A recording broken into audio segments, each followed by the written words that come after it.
मंत्री के बिश्नोई के बाद नागौर सांसद हनुमान बेनीवाल की जलदाई मंत्री कन्हैयालाल चौधरी के साथ भी हुई बयानबाजी। राजस्थान में एसआई भर्ती रद्द कराने की मांग को लेकर जो आंदोलन शुरू हुआ है उसमें सियासी बयानबाजी का दौर जारी है। मंत्री कन्हैयालाल चौधरी ने हनुमान बेनीवाल को लेकर जो बयान दिया उसका जवाब हनुमान बेनीवाल ने रविवार शाम को दिया। रविवार शाम करीब 5 बजे शहीद स्मारक स्थित धरना स्थल पर हनुमान बेनीवाल ने मंत्री के आरोपों को लेकर जवाब देते हुए मीडिया के सवाल पर कहा कि उनके बयान का जवाब तो मेरे प्रवक्ता ही दे देंगे। उनके भी कागज आ गए हैं, जल्द ही वो वहां जाएंगे जहां उन्हें जाना है। दरअसल इससे पहले शनिवार को प्रदेश के जलदाई मंत्री एवं नागौर जिले के प्रभारी मंत्री कन्हैयालाल चौधरी ने हनुमान बेनीवाल पर बहुत ही तीखा हमला बोला। कन्हैयालाल चौधरी ने हनुमान बेनीवाल पर निशाना साधते हुए बेनीवाल को ब्लैकमेलर व निकृष्ट व्यक्ति तक कह डाला। साथ ही मंत्री कन्हैयालाल चौधरी ने यह भी कहा कि उन सर की हार के कारण हनुमान बेनीवाल इस तरीके की हरकतें कर रहे हैं। कन्हैयालाल चौधरी नागौर जिले के प्रभारी मंत्री है और अब प्रभारी मंत्री के आरोपों का बेनीवाल ने रविवार शाम 5 बजे मीडिया के सवाल पर जवाब दिया है।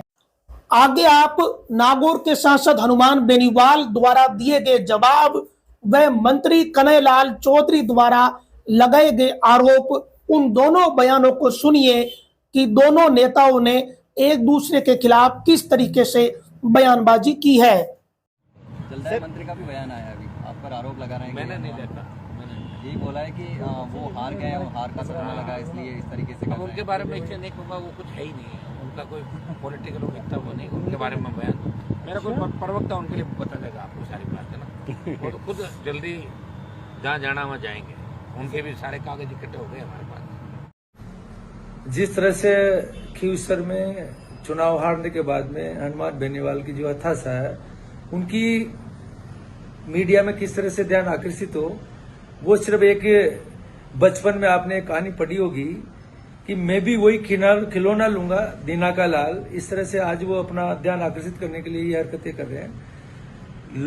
अच्छी ओछी लोकप्रियता पाने के लिए ये सब चीजें कर रहे हैं। बाकी जिस तरह से चुनाव के अंदर हमारे सभी पार्टी के, हमारे सीआर चौधरी साहब, हमारे ज्योति मिर्धा जी, के बिश्नोई जी, सब पूरी टीम ने मिलकर जिस तरह से जो काम किया, आज उनकी जो वहां पे गुंडागर्दी चलती थी नागौर के अंदर, जिस तरह से वो एक तरह से ब्लैकमेलिंग करते थे, सर ब्लैकमेलिंग भजन लाल जी की सरकार में उनकी ब्लैकमेलिंग बंद हो गई है। सभी मंत्री उनकी कोई सुनता नहीं है। ये सब हताशा है, कभी न किसी के लिए क्या बोलते रहे, कभी किसी के लिए बोलते रहते। ओछी लोकप्रियता पाने की है, अपना ध्यान आकर्षित कैसे करें, बाकी इससे ज्यादा कुछ नहीं। मैं इन चीज को सीरियस में नहीं लेता हूँ। अगर वो कोई ऐसी चीजें हैं जिसके लिए किसी को इल्जाम लगाते हैं, कभी के बिश्नोई जी, कभी हमारे यशस्वी मुख्यमंत्री के लिए ओछी भाषा का इस्तेमाल करते हैं, कभी किसके लिए क्या इस्तेमाल करते हैं, तो ये एक तरह से ओछी लोकप्रियता पाने के आजकल उनकी तरफ कोई मीडिया का ध्यान नहीं जाता। ऐसी बातें करके अपना ध्यान आकर्षित करना चाहते हैं। ये बिल्कुल निकृष्ट आदमी है। तो यही कहना चाहूँ कि जिस तरह से आज उनकी मानसिक स्थिति है, किसी मनोरोग विशेषज्ञ को दिखाए और मनन मंथन करे जिससे उनकी तबीयत ठीक हो जाए, इससे ज्यादा कुछ भी नहीं है।